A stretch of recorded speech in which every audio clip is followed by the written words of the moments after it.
Hey everyone, this is Jyoti here and welcome back to my channel. और आज हम official language की बात करने वाले हिंदी की। और हिंदी ग्रामर भी हम लोग पढ़ेंगे और ये आपका एक जीके का भी पोर्शन हो जाएगा। और इसके अलावा आपकी जो जनरल हिंदी आएगी तो उससे रिलेटेड भी है।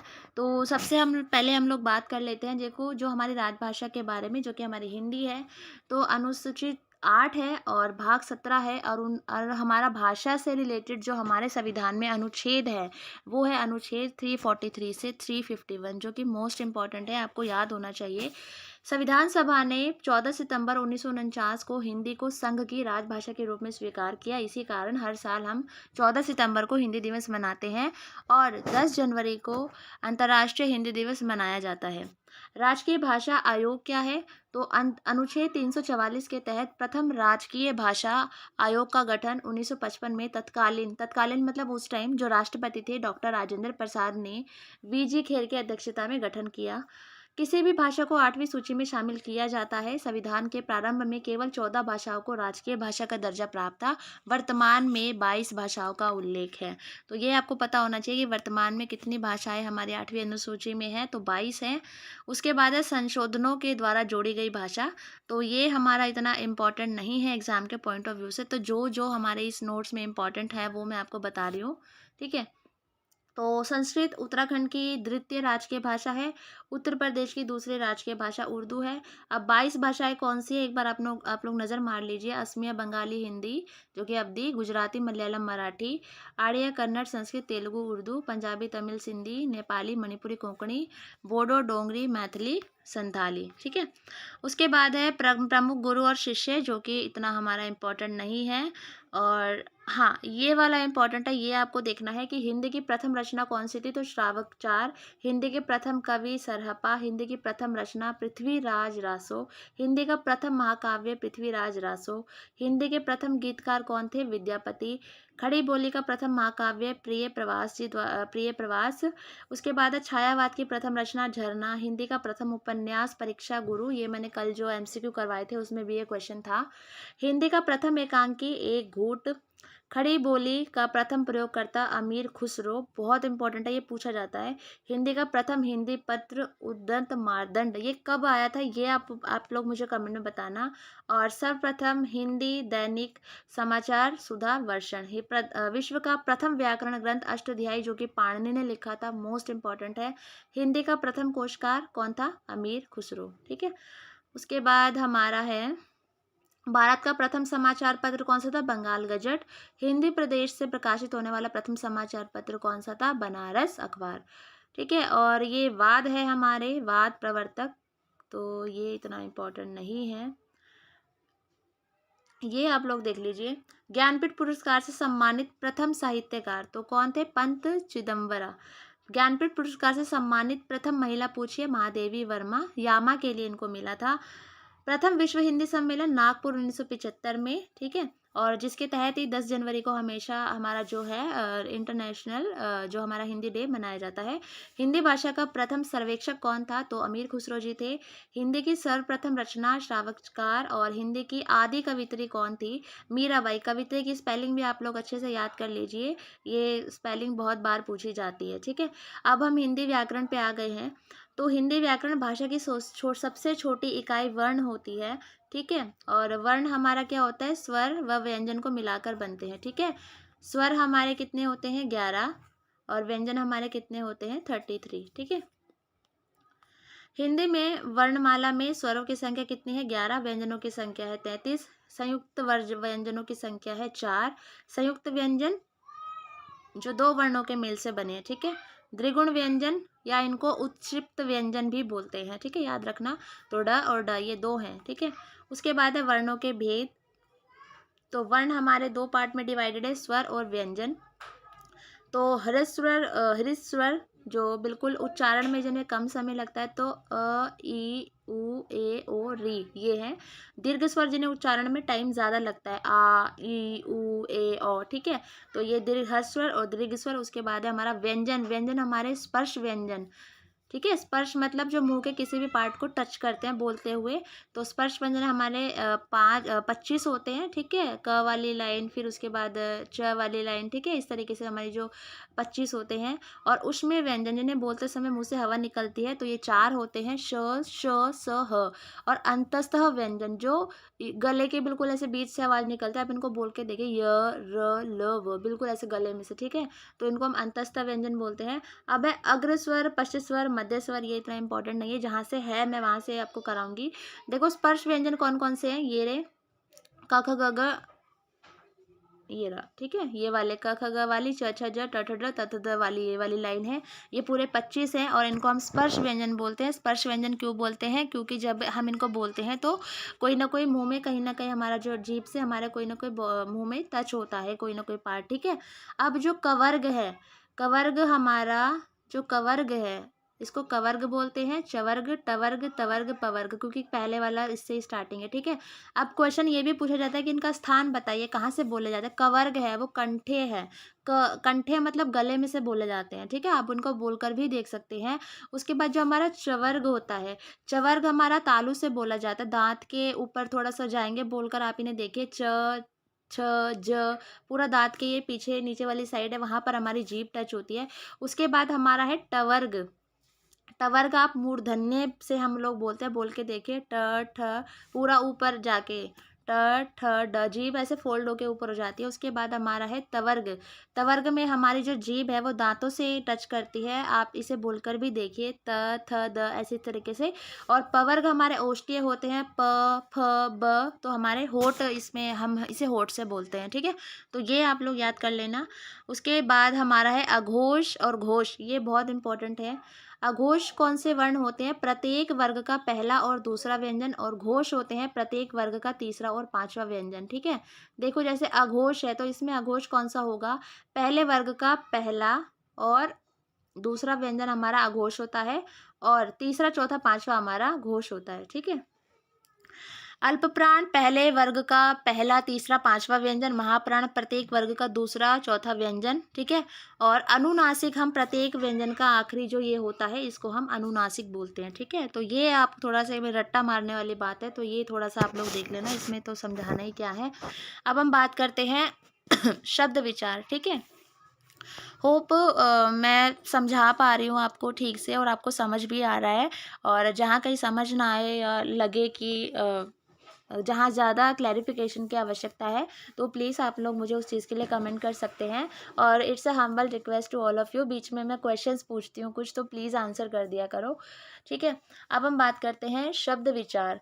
तो अर्थ के आधार पर देखो, शब्द हमारे अर्थ के आधार पर होते हैं सार्थक और निर्थक। सार्थक जिनका कोई मतलब होता है, जैसे राम, घर, नगर।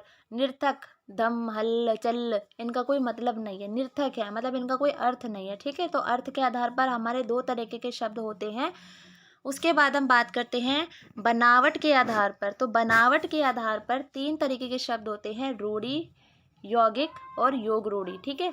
तो रूढ़ि जिसके खंड करने पर अर्थपूर्ण शब्द ना निकले, जैसे राम है तो जिसके खंड करने पर, जिसको अलग करने पर, जैसे राम को आप अलग कर दोगे ना तो रा का कोई मतलब है ना म का कोई मतलब है, तो इनको हम रूढ़िवादी शब्द कहते हैं, ठीक है। यौगिक शब्द, यौगिक आपको पता ही चल रहा है बोलने से, यौगिक योग मतलब जुड़े हुए, ठीक है।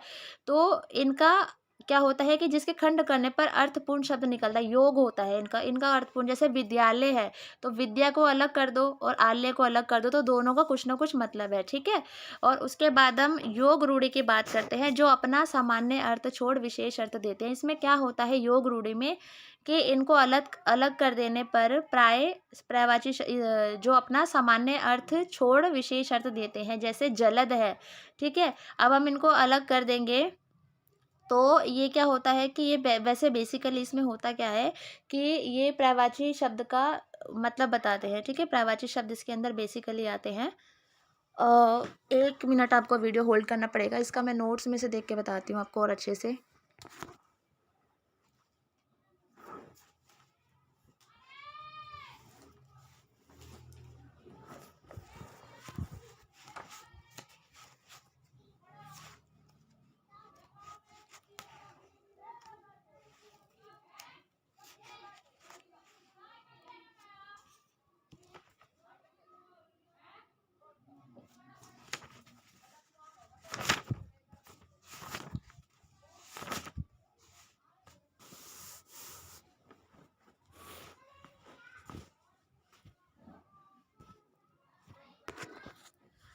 ओके, हाँ, तो नोट्स में मैंने ये देखा है कि ऐसे यौगिक शब्द जो किसी विशेष अर्थ के द्योतक होते हैं, ठीक है? जिससे किसी विशेष अर्थ का मतलब पता चलता है, जैसे मान लीजिए राम कहानी। तो जैसे योग रूढ़ में क्या आ जाएगा, जैसे राम कहानी, तो एक ये आत्मकथा है, जैसे वारिज है, तो वारिज का मतलब कमल हो गया। तो बेसिकली ये पर्यायवाची या किसी और मतलब उसका शब्द देते हैं, ठीक है? जैसे गजानन है, तो गजानन गणेश जी को बोलते हैं। तो आप इस तरीके से इसे पर्यायवाची उससे याद कर सकते हो, ठीक है? उसके बाद है उत्पत्ति के आधार पर। उत्पत्ति जैसे जैसे शब्द बने हैं, ठीक है, जैसे जैसे ये बने हैं, तो तत्सम होते हैं, तद्भव होते हैं, देशी होते हैं, और उसके बाद हमारे विदेशी होते हैं। उत्पत्ति के आधार पर हमारे 4 तरीके के शब्द होते हैं। तत्सम होते हैं संस्कृत के शब्द। सम मतलब ऐसे याद कर लो कि जो समान होते हैं, संस्कृत समान ऐसे करके कुछ याद कर लो, स से। तो ये संस्कृत के शब्द होते हैं और हिंदी में एज इट इज़ ये बोले जाते हैं। जैसे हम अग्नि, आम्र, पुष्प, ये हमारे संस्कृत के शब्द हैं। तद्भव हैं जो संस्कृत के शब्द हैं, लेकिन हिंदी में आने पर उनका रूप बदल गया है। जैसे आग का अग्नि, अग्नि का आग हो गया, आम्र का आम हो गया, पुष्प का फूल हो गया, ठीक है? तो अगर वो सेम है, संस्कृत जैसे हैं, तो वो तत्सम है। और ऐसे याद कर लो, तत्सम मतलब संस्कृत जैसे ही हैं, वो सेम एज इट इज़ हमने अपना लिए हैं, ठीक है? और तद्भव मतलब हमने उसको चेंज कर दिया है हिंदी में। देशी पता ही है कि जो हमारे ग्रामीण क्षेत्रों में बोले जाते हैं, जैसे लुटिया, डब्बा आदि। विदेशी जो अलग अलग लैंग्वेजेस से आए हैं, जैसे हॉस्पिटल, अदालत, औरत, लाश, ये सब दूसरी विदेशी भाषाओं के शब्द हैं। संकर शब्द क्या होते हैं, मैंने एमसीक्यू करवाए थे, उसमें भी इससे रिलेटेड एक क्वेश्चन था। संकर शब्द होते हैं जो देशी और विदेशी भाषाओं को मिलाकर बनते हैं, जैसे टिकट, घर। तो टिकट एक अलग भाषा का शब्द है और घर एक अलग भाषा का शब्द है, ठीक है? उसके बाद है रूपांतर के आधार पर। रूपांतर के आधार पर हमारे शब्द होते हैं विकारी और अविकारी, ठीक है? तो विकारी जिनमें परिवर्तन हो सकता है, लिंग, काल, कारक के कारण जिन शब्दों में परिवर्तन हो सकता है, जैसे तुम, वह, बालक, ठीक है?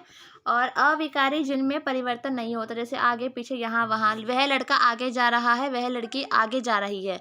तो आगे तो चेंज नहीं होगा, है ना?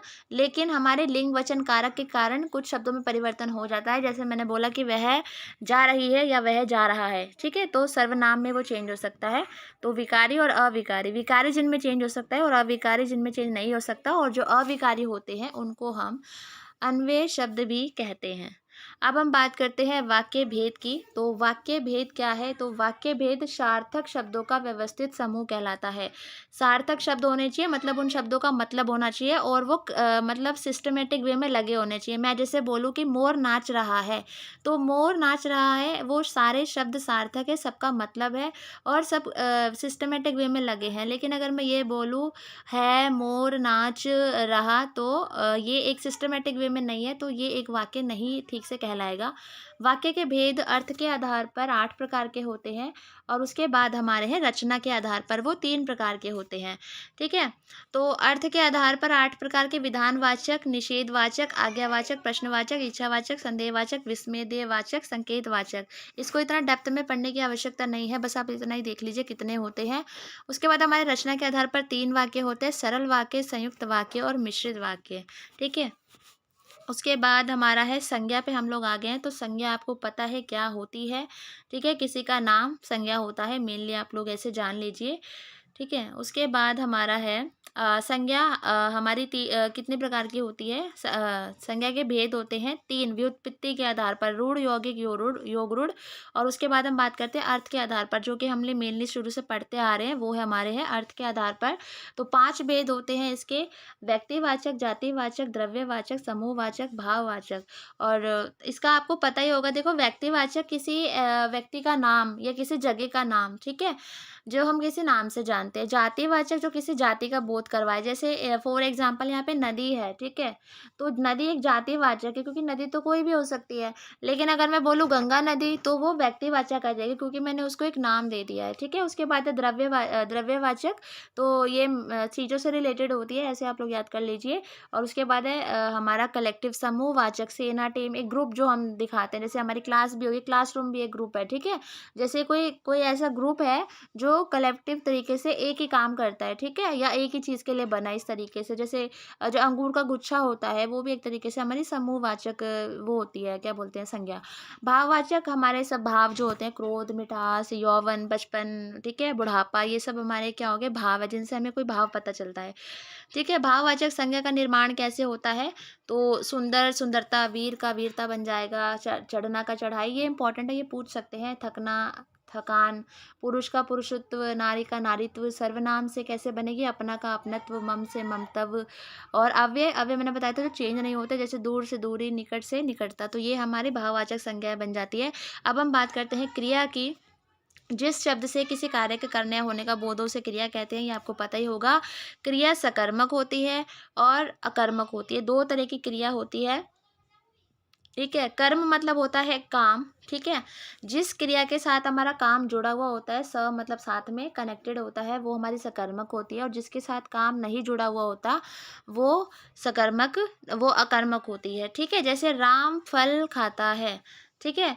उसके बाद अगर मैं क्वेश्चन पूछ रही हूँ, राम क्या खाता है? तो फल खाता है, क्वेश्चन बन रहा है यहाँ पे। जैसे मैंने बोला राम खाता है, तो क्या खाता है? हमें थोड़ी पता है क्या खाता है। तो जहाँ पर क्वेश्चन बने वहाँ पे सकर्मक क्रिया होती है, और जहाँ पर क्वेश्चन ना बने वहाँ अकर्मक क्रिया होती है, ठीक है? जैसे यहाँ पे एग्जांपल, इस वाक्य में क्रिया के साथ कर्म, फल जुड़ा हुआ है। कर्म मतलब जो कर्म है, जो काम हो रहा है, फल जुड़ा हुआ है, ठीक है? इस क्रिया में कर्म नहीं जुड़ा हुआ है, ठीक है? जिस चीज़ से वो काम हो रहा है। जैसे मैंने बोला कि अ, जैसे मैंने फॉर एग्ज़ाम्पल जैसे ये मोहित बाज़ार जा रहा है, इस तरीके से, ठीक है? तो कोई कर्म जुड़ा हुआ है कि बाज़ार जा रहा है, मोहित जा रहा है, ठीक है? तो कहाँ जा रहा है हमें थोड़ी पता है। तो जहाँ आपको लगे क्वेश्चन क्रिएट हो सकता है, तो वहाँ पे सकर्मक क्रिया होती है, और जहाँ लगे कि क्वेश्चन क्रिएट नहीं हो रहा है, तो वहाँ अकर्मक क्रिया होती है, ऐसे याद कर लेना। जैसे राम फल खाता है, इसी को आप चेंज कर दो, राम क्या खाता है, तो क्वेश्चन बन गया, तो मतलब सकर्मक क्रिया है। जैसे राम खाता है, अब इसमें क्या क्वेश्चन बनाओगे आप लोग? नहीं बनेगा ना, तो वहाँ पर अकर्मक क्रिया होगी, ठीक है? होप आपको समझ आ गया होगा। अब इसको पहचानने की ट्रिक भी इन्होंने दी हुई है कि सकर्मक व कर्मक क्रियाओं की पहचान के लिए क्या लगा कर देखो, ठीक है? मैंने बता ही दिया आपको कि क्वेश्चन लगा के देख लो, अगर उसका क्वेश्चन मिल आपको लग रहा है कि हाँ, इसको हम क्वेश्चन बना सकते हैं, तो वो सकर्मक होगी, अदरवाइज तो वो अकर्मक होगी, ठीक है? उसके बाद है क्रिया के कुछ अन्य भेद भी होते हैं, जैसे सहायक क्रिया, ये मोस्ट इंपॉर्टेंट है, पूछा जाता है। सहायक क्रिया मुख्य क्रिया के साथ जुड़ी होती है, जैसे कि मैं घर जाता हूँ, तो हूँ क्या है? सहायक क्रिया है, ठीक है? एक हेल्पिंग वर्ब जिसे हम इंग्लिश में पढ़ते हैं। पूर्वकालिक क्रिया, ये मोस्ट इंपॉर्टेंट है, इसका एग्जाम वो सेंटेंस दे के पूछ लिया जाता है कौन सी क्रिया है। जब कर्ता एक काम को करके ना दूसरा काम शुरू कर देता है, तो पहली क्रिया को होती है पूर्वकालिक क्रिया होती है। जैसे सीता भोजन करके सो गई, ठीक है? तो उसने दो काम, पहला काम उसने कंप्लीट करके दूसरा काम शुरू किया है, तो मतलब पहली जो काम होगा वो पूर्वकालिक क्रिया होगा, ये इंपॉर्टेंट है, ये पूछा जाता है। जैसे मान लो रोहन खाना खाकर स्कूल चला गया, तो ऐसे पूछ लेंगे कि इसमें पूर्वकालिक क्रिया बताओ, तो पूर्वकालिक क्रिया क्या होगी? मोहन खाना खाकर स्कूल चला गया, तो खाना खाकर क्या हो जाएगी? पूर्वकालिक क्रिया, ठीक है?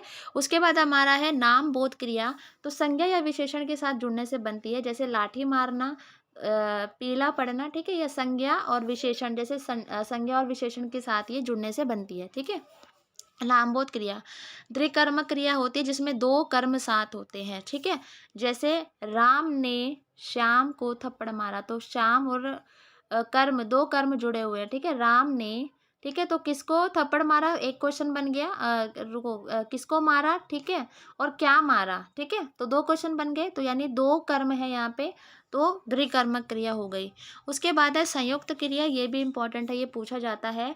और मेरे फ़ोन की बैटरी भी जाने वाली है, मैं सोच रही थी इसको एटलीस्ट 1 आवर तक रिकॉर्ड करूँगी, बट अभी जितना होता है उतना ठीक है, बाकी मैं इसकी सेकंड वीडियो शाम तक अपलोड कर दूँगी। तो देखो दूसरा है संयुक्त क्रिया, जब कोई क्रिया दो क्रियाओं के संयोग से बनती है, ठीक है? दो क्रियाओं के मिलन से बनती है, जैसे मुझे पढ़ने दो, तो पढ़ना भी एक क्रिया है और दो भी एक क्रिया है। वह पेड़ से कूद पड़ा, तो कूद पड़ना दोनों ही क्रियाएं हैं, तो दोनों क्रियाएं जब जुड़ती है आपस में, तो वो संयुक्त क्रिया कहलाती है। उसके बाद हमारा है क्रियार्थक क्रिया। आई थिंक गेट पे भी कोई आ गया है, तो मैं यहीं तक है, बाकी मैं नेक्स्ट वीडियो में समझा दूँगी। Thank you.